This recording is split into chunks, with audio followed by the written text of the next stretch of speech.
Selamat pagi Bapak Ibu dan saudara-saudara sekalian. Kita bertemu pula di dalam program acara doa pagi online GKI Samanhudi. Kita bersyukur kalau kita masih diberi kesempatan oleh Tuhan mendengarkan firman Tuhan. Mari sebelum kita mendengar, kita berdoa.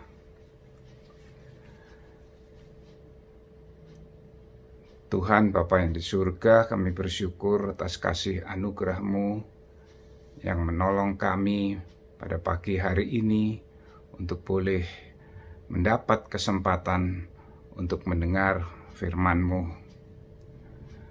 Tuhan, tolong kami untuk boleh terus bertumbuh di dalam iman kami kepada Tuhan.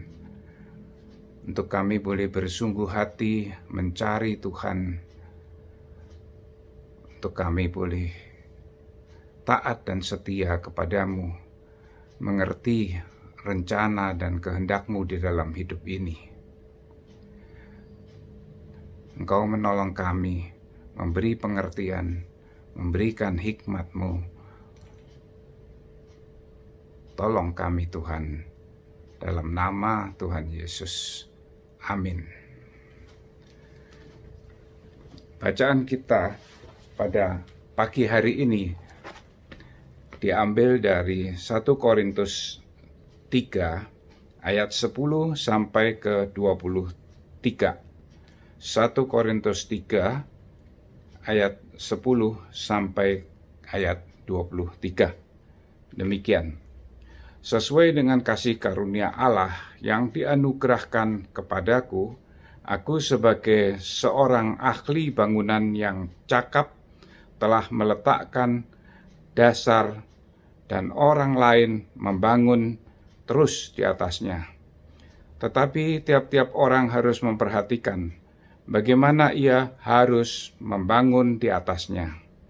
Karena tidak ada seorang pun yang dapat meletakkan dasar lain daripada dasar yang telah diletakkan, yaitu Yesus Kristus. Entahkah orang yang membangun di atas dasar ini dengan emas, perak, batu permata, kayu, rumput kering, ataupun jerami. Sekali kelak pekerjaan masing-masing orang akan nampak. Karena hari Tuhan akan menyatakannya, sebab ia akan nampak dengan api, dan bagaimana pekerjaan masing-masing orang akan diuji oleh api itu. Jika pekerjaan yang dibangun seseorang tahan uji, ia akan mendapat upah. Jika pekerjaannya terbakar, ia akan menderita kerugian. Tetapi ia sendiri akan diselamatkan. Tetapi seperti dari dalam api. Tidak tahukah kamu bahwa kamu adalah bait Allah, dan bahwa Roh Allah diam di dalam kamu? Jika ada orang yang membinasakan bait Allah, maka Allah akan membinasakan dia, sebab bait Allah adalah kudus, dan bait Allah itu ialah kamu. Janganlah ada orang yang menipu dirinya sendiri. Jika ada di antara kamu yang menyangka dirinya berhikmat menurut dunia ini, biarlah ia menjadi bodoh, supaya ia berhikmat. Karena hikmat dunia adalah kebodohan bagi Allah, sebab ada tertulis, ia yang menangkap orang berhikmat dalam kecerdikannya, dan di tempat lain Tuhan mengetahui rancangan-rancangan orang berhikmat. Sesungguhnya semuanya sia-sia belaka. Karena itu, janganlah ada orang yang memegahkan dirinya atas manusia, sebab segala sesuatu adalah milikmu, baik Paulus, Apolos maupun Kefas, baik dunia, hidup maupun mati, baik waktu sekarang maupun waktu yang akan datang, semuanya kamu punya. Dan tetapi kamu adalah milik Kristus dan Kristus adalah milik Allah.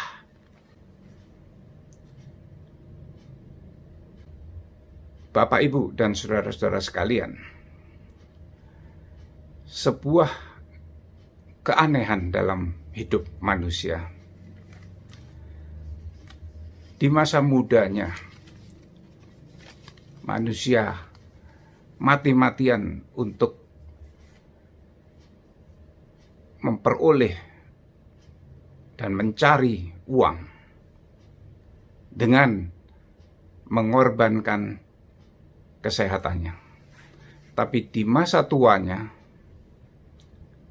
dia mati-matian mendapatkan kesehatannya dan mengorbankan keuangannya. Kalau seseorang sudah divonis mendapatkan sakit yang parah, dia pasti akan mati-matian untuk berusaha sampai ke ujung bumi untuk boleh mendapatkan kesembuhan dan kesehatannya kembali.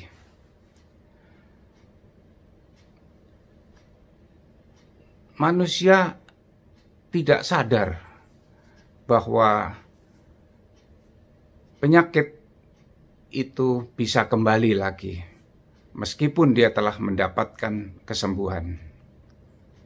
Sampai yang pasti dia akan mati. Inilah sebuah strategi dari si jahat, membuat manusia sibuk hari demi hari mencari hal-hal yang sementara.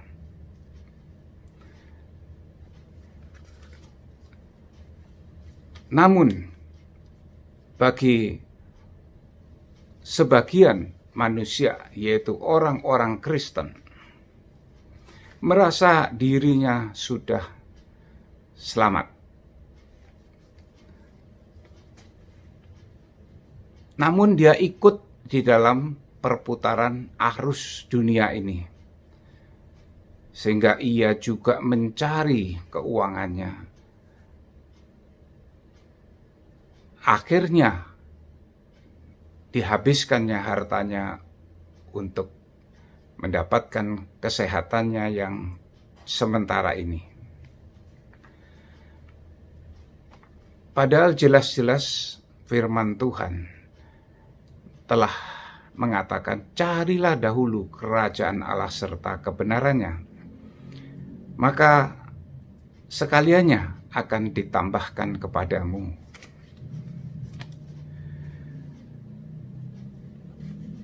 Sebelum masa pandemi, manusia berada dalam kendali si jahat. Waktu berputar-putar, manusia mengerjakan berbagai hal yang bukan masalah-masalah yang utama. Pagi, siang, sore, malam, pagi, siang, sore, malam, terus berputar mengejar keuangan mereka.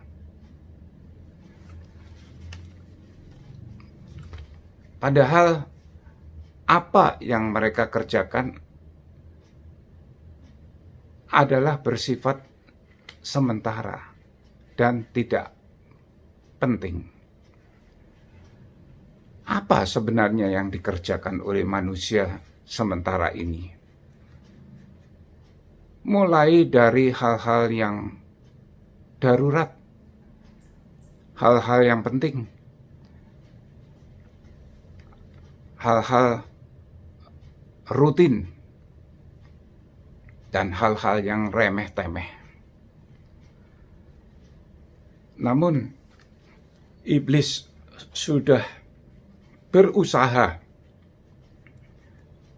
membuat manusia lupa apa yang dikerjakannya, hal-hal yang sungguh tidak penting. Dia akan berputar-putar setiap saat pada hal-hal yang remeh-temeh. Masa pandemi ini mengingatkan kita atau membangunkan kita dari tidur dan mimpi kita, bahwa sebenarnya hal-hal yang kita lakukan bukanlah hal-hal yang penting. Tadinya kita merasa kita tidak bisa hidup tanpa melakukan hal-hal itu, tapi pada masa pandemi ternyata hal-hal tersebut tidak bermasalah apabila kita tidak melakukannya.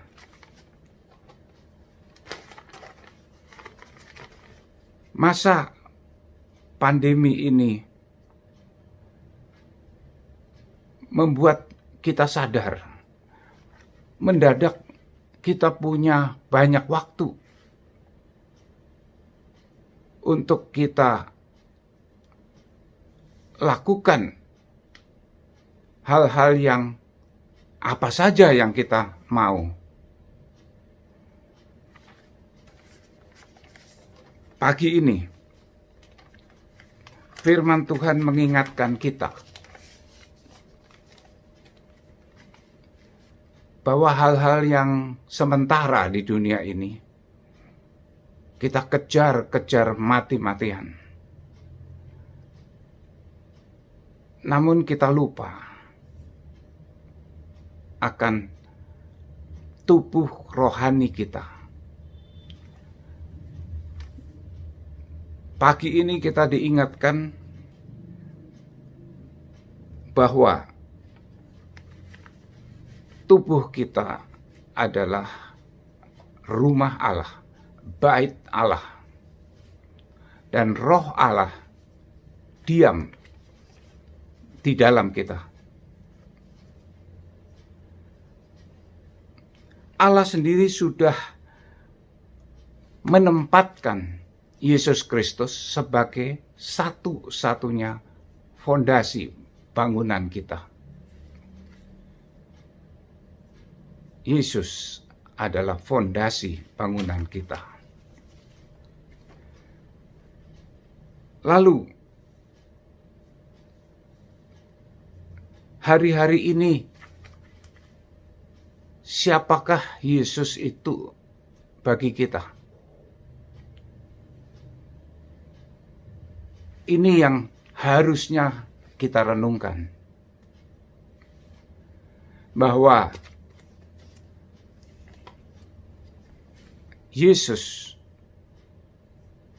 adalah fondasi bangunan kita.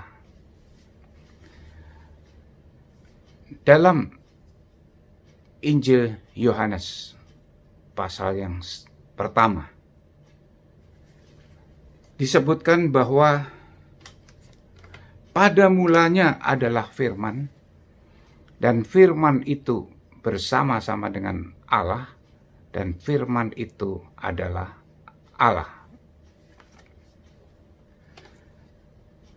Ayat yang ke-14, firman itu telah turun ke dunia dan diam bersama-sama dengan kita.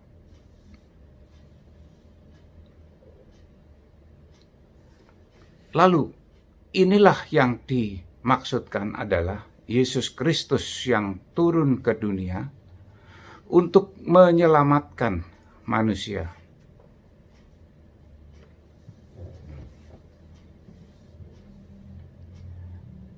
Dia telah mati menebus dosa manusia, dan kita akan beroleh hidup itu.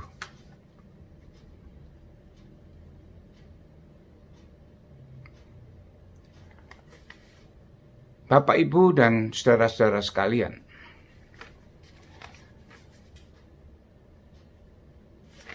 Dalam Efesus 2 ayat yang ke-8 dikatakan, sebab karena kasih karunia kamu diselamatkan oleh iman. Itu bukan hasil usahamu, tetapi pemberian Allah. Bukan usaha kita, tetapi pemberian Allah karena kasih karunia, tapi oleh iman.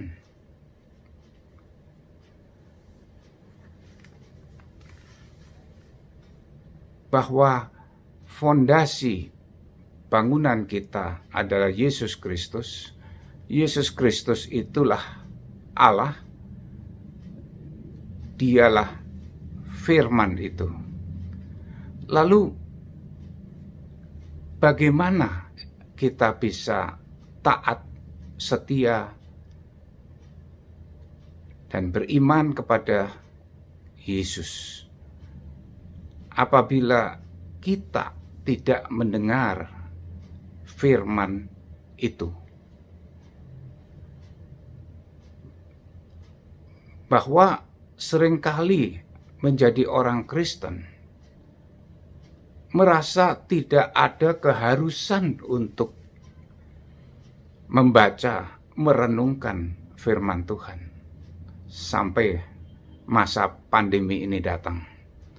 Seolah-olah kita diberi waktu untuk kita menyelidiki, untuk kita merenungkan, untuk mencari Tuhan itu.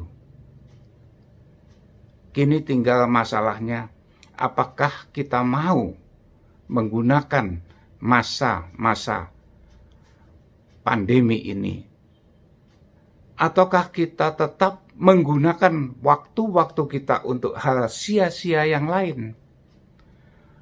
Waktu kita dikendalikan lagi oleh iblis dengan segala kemampuan dan kelicikannya untuk segala hal remeh-temeh yang tidak ada artinya kita lakukan. Hidup ini sangat terbatas, sangat sementara. Kita diberi kesempatan oleh Tuhan. Akankah kita masih tidak sadar bahwa itulah kasih Tuhan yang mengingatkan kita, supaya kita menjadi orang yang mengerti akan maksud dan kehendak Tuhan itu di dalam hidup kita. Banyak yang bertanya, bagaimana mengetahui kehendak Tuhan? Jawab yang sudah ada melalui firman pagi ini. Renungkan firman itu siang dan malam. Ini menjadi sebuah kerinduan seperti rusa yang rindu akan mata air. Demikian jiwaku merindukan firman Tuhan itu. Amin. Mari kita berdoa.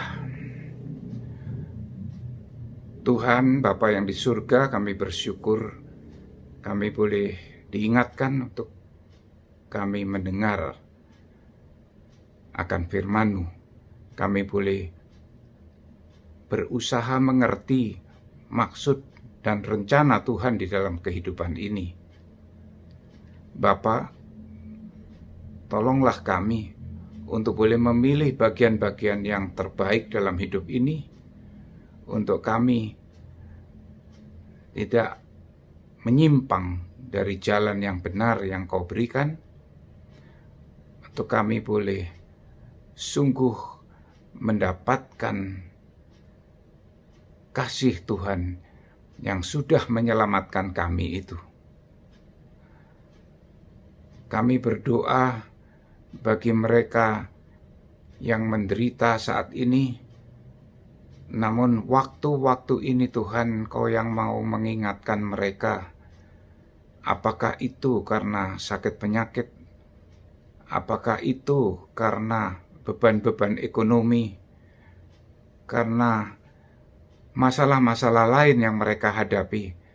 Tapi kami mohon Engkau kuatkan iman mereka sehingga mereka boleh tetap beriman kepadamu dan mereka boleh diselamatkan.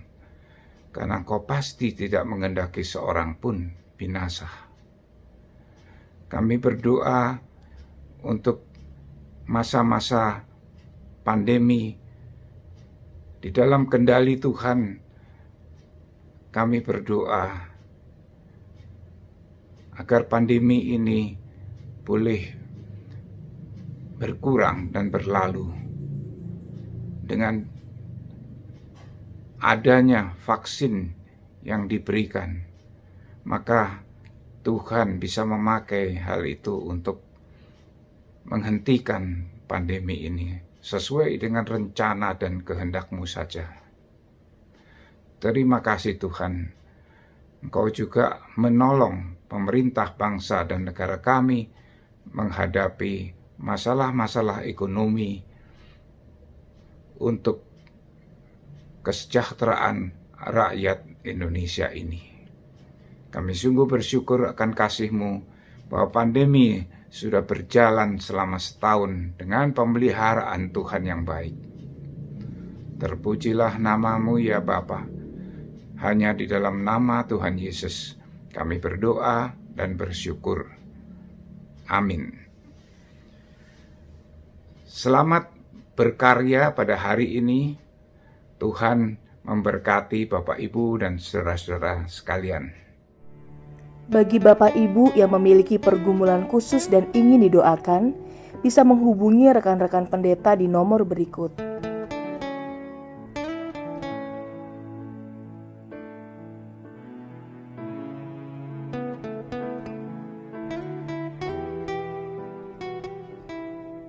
Tuhan Yesus memberkati.